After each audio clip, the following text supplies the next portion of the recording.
Good morning, class. Today, we are going to learn a new story entitled My Vacation. Before we start, I want you to think about your own vacation experiences. Have you ever visited a place with your family? Very good. Today we will discover how Zeus spent his vacation with his cousins and grandparents and what lesson we can learn from his experience. So before we begin, let us first know our objectives for today. So by the end of our lesson, you should be able to identify the important parts of our story such as characters, setting, and event. You should also be able to answer questions about the story and arrange event in the correct order. Aside from that, we will also learn new words about Philippine mythological creatures. And also you will be able to appreciate the importance of spending time with family and respecting nature. Now let us familiarize ourselves with some words that we may encounter while reading. So this word will help us understand the story better. So the first word is muddy. Muddy means covered with wet soil or dirt. So can you imagine playing outside after the rain? Your shoes might become muddy. So the next word is mesmerize. Means feeling amazed or very interested in something. So for example, when you see a beautiful place or something amazing, you can feel mesmerized. So the third word is mythological. So this word is related to myths or traditional stories about creatures and beings. So later we will encounter some Philippine mythological creatures in our story. So the fourth word is vacation. So I think and you know already that word. So anthill is the home made by ants. So have you ever seen anthill before? Okay. So next is go because play early food. I think you already know that words. Let us answer some question here. So do you go on vacation with your family? So I already asked you that question. So what do you usually do during your vacation? Very good. So some of you may visit places, spend time with relatives, or do fun activities with your family. So now let us read and find out how Zeus spent his vacation with his cousins and grandparents. Now, let us read our stories entitled My Vacation. So, this stories is written in a diary form because Zeus is sharing his own experiences. Dear diary, today is the start of our vacation, and it is our first day here in the province. Every vacation, my cousin and I go here, and we stay with our grandparents. At 6 a.m., I just woke up to the sound of the chicken outside. I hurried downstairs because I knew Grandpa was there feeding the chickens, while Grandma was setting the table so we could eat. Where did Zeus spend his vacation again? Very good. Zeus spent his vacation in the province with his grandparents. Let us continue reading the stories. So, some of my cousins were helping Grandma and Grandpa. Some of them were sweeping the floor, others were cutting the grass. I helped by wiping the windows. When Grandma was done, she called us, and we were so happy because all of our favorite foods were served. We had fried rice, eggs, pandesal, queso puti, and Carabao's milk. So again, class, how did Zeus and his cousin help their grandparents? Correct. They help by doing household chores like sweeping, cutting the grass, and wiping the windows. So let us continue. So after eating, we help Grandma clean the table and wash the dishes. We also help with the remaining household chores. Then we played in the rice field. So when we went home, we were so muddy. So Grandma told us to take a bath before we eat dinner. So after eating, we brushed our teeth, prayed, and went to bed. So again, what did Zeus and his cousin do before going to bed? Very good. They took a bath, ate dinner, brushed their teeth, prayed, and went to bed. So before we continue reading, let us predict what do you think what happened the next day? How did Zeus spend his day? Very good. Let us find out what happened next.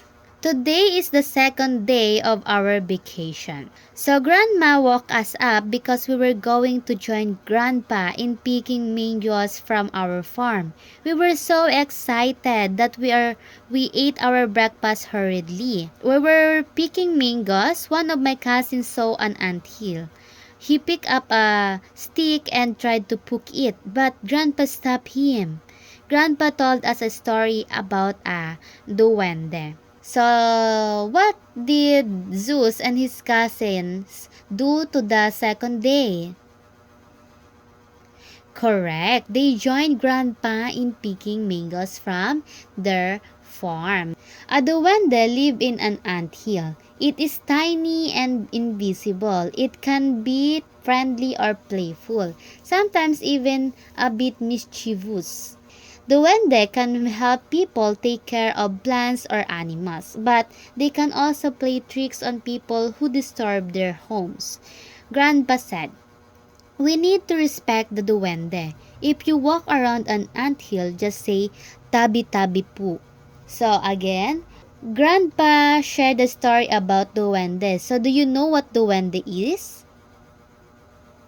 Yes, so a duwende is a tiny and invisible creatures in the stories. So Grandpa taught them to respect the duwende and the nature. So now let us continue reading the stories. So today is the third day of our vacation. So Grandma woke us up earlier today than on the first 2 days because we were going to the lake.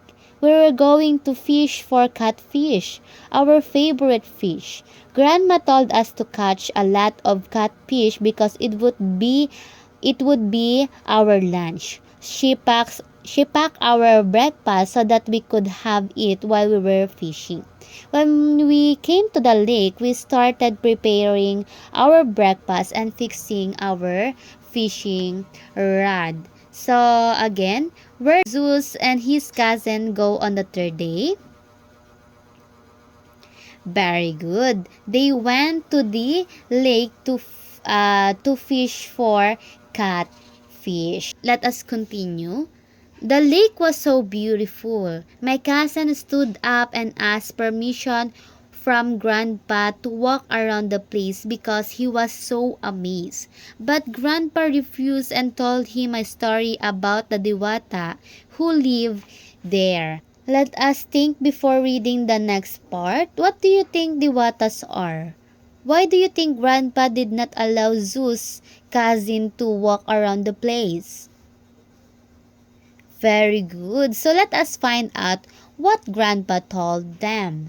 So Grandpa told us that Diwata is a goddess. People believe that Diwata live in nature and they help protect the place where they live. Diwatas are beautiful, kind, and powerful beings. Grandpa said that they can be blessed people who show respect to nature, but they may become upset if someone harms the environment. That is why we need to take care and respect nature. Grandpa really knows a lot about mythical creatures. He also knows a story about Kapres and Tikbalangs. That is why we love listening to his stories. So, what lesson did Grandpa teach Zeus and his cousins? Correct. Grandpa taught them to respect nature and take care of environment. Now that we have finished reading the story My Vacation, let us check if you understood the stories. Let us answer the question about the story. Number 1. What is the story about? Very good. The story is about Zeus' vacation with his cousins and grandparents in the province. It tells about the activities they did and the experiences they had together. Okay, number 2. Who are the characters in the stories? Correct. The characters are Zeus, his cousins, grandpa, and grandma. Number 3, do you think you will learn more about mythical creature if you live in the province? Why? Very good. Yes, because people in the province often share stories and beliefs about different mythological creatures. And then number 5, why is it important to spend time with your extended family? That's right. Spending time with our extended family help us build stronger relationship and creates wonderful memories together.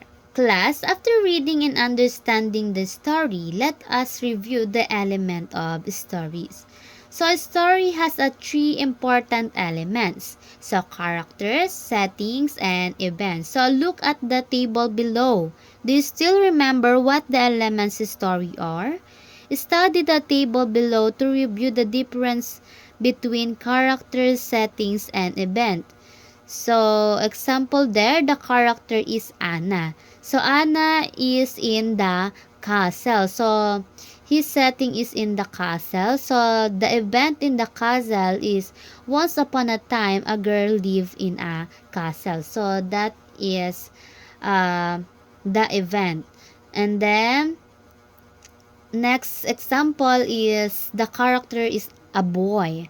So, the setting, one evening. And the event is once there was a boy who loved chocolate. So next example is the character is a cat and setting in a school. So one day a cat got lost in a school. What do we call the people, animals, or things that are part of the stories? Very good. So they are called characters. So next, what tells us where and when the story happens? Correct. That is called the setting. So lastly, what do we call happenings or action in the story? Okay, very good. Those are called events. So this element help us understand the story clearly. So before we proceed to our next lesson, let us remember the important parts of a story. Remember that every story is made up of characters, setting, and important event that form the plot.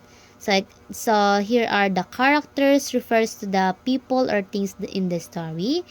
Setting is the time and place where the story happened. Plot refers to the event that make the story interesting. So again, what are the three important elements of the story? Very good. So the three elements of the stories are character, setting, and plot. So what do we call the people or things in the story? Correct. They are called character. What about the time and place where the story happens?